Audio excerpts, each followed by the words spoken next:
ariko ni nkawe watafari we uri nkubita urusha urambaza icyo ubona sikwagira ngo ubwenge ugira wa ubundi mutwawe n'idegede niko wo gatafariza mu kwezi we kibaye n'itafari ifite agaciro iyo ubona ugenda uraramye muri aya mazu y'i Kigali ubona uzabaho gute mba ngukubitangire kugira ngo ngukangure umenye ubwenge nkwereke ikintu twakora cyatubyarira ikinyungu oye numbwira ngo byari inyungu se ubundi ubwo wowe wanje ubona wowe umuntu wangira inama wowe ariko manager ntukajye unsuzugura bigezeho ngaho urareba ugasanga umutwe wanjye ari idegede ni umwungu ni igihaza ni iki ku buryo ntakugira inama agashama gufu umva nkubwire wa mugabo ngiye rwose nta nama wangira ngiye umva umurese ngaho mfa kumbwira twumve da ngaho fa kumbwira ariko niba ari ugupfa kukubwira tugende nge mbivuye tugende mbivuye oya ngiye mva nkubwire mani ngewe mbwira umva nyine ntukajye ufata igitekerezo cy'umuntu ngo ugisuzugure utarabasha kucyumva urabyumva ndabyumva tubanza tubyumvikaneho nta kibazo siko bimeze ngiye ngomba kukugira inama z'ukuntu ikizigitabo si bibiri nose uzajya uhora wambaye ubwo bukoti butanashinga muri uyu mujyi wa Kigali ubona bizagenda bite ariko gote ariguza yanjye urambaza iki ubundi urambaza iki mwana gote ko ariguza yanjye ubundi urambaza iki ngaho ibyo bwo bukoti bwawe budashinga umeze nk'ibishingwe byo mu mujyi wa Kigali reka twere kubishingaho sibyo nta kibazo ahubwo dufatiraho kubigezweho ngaho mbwira ugezeho twumve ko byabyara inyungu se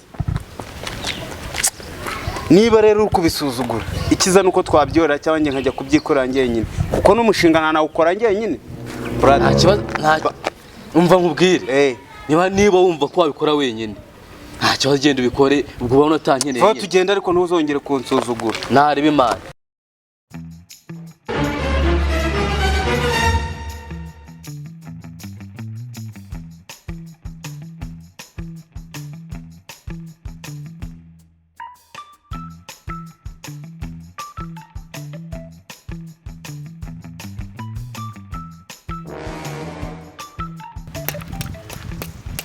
Bantu b'Imana hafashije garafurere wawe wambara inkweto zimeze gutya isaha nk'ingiyi ikote nk'iri ubu ni impumyi ndi impumyi rwose mukagira imana mwe ndi impumyi rwose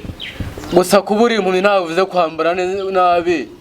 ngo wifate uko utari rwose mukagira imana mwadufasha rwose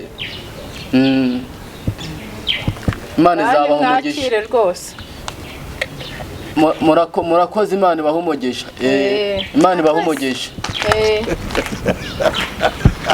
niko sha wa muntu uduhaye aya mafaranga yagiye cyangwa aracyahari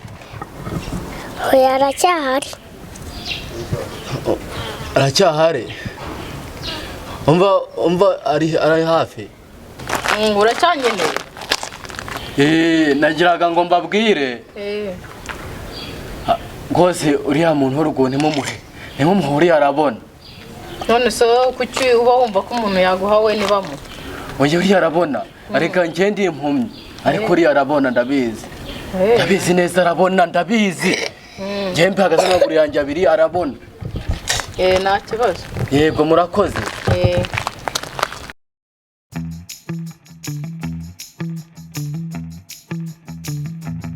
ko hasigaye hasabiriza abantu basa neza ra yego wabivumbuye gute none wamfunguriye se ndi kubona usa neza nta kintu nagufasha pe yenda urakoze ngo naho ubutaha nta kibazo undi abantu batangiye kunyirengagiza ra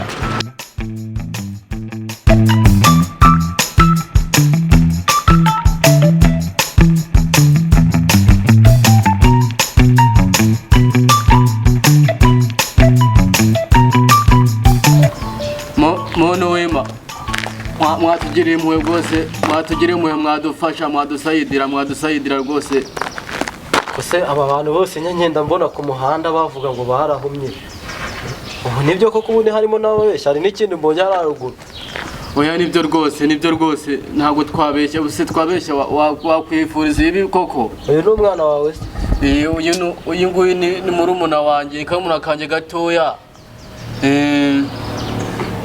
se izi mpumyi zose yandeye rwose ko nabona ikigatunga rwose yewe ngiye kuguha ahantu namwe njya nkunda kubafasha ariko se abantu ubu nimujya mutubeshya oya gusa rwose byaba ari byiza rwose byaba ari byiza rwose mwamugiriza neza wakagira imana mwe urashize none. ngiye kugufasha ariko rwose abantu bamwe batareba murambabaza. murakoze murakabyara. Petu buramugezayo cyangwa mugufasha. Ubu ahataha kuko usaka kana kamenya aho mutahara cyangwa mutuye hano hafi mwazino karitsiye. dutuye hano hafi turicyura nta kibazo, uyu mwana aranjyana nta kibazo. Ariko mba mbona aba bantu harimo abatuye. oya ntabwo twabeshya, gusa umva nkubwire yewe uriya wa ruguru arareba arabizi neza arareba. Hari ikintu nanyuzeho haraguru hajya muri ka kaboka muri ka gobyori hajya. Yego Kihi cyambaye ibipira harareba. ni umupira w'icyatsi arareba. Ahubwo ni ureba ahubwo ni iki ko yambaye umupira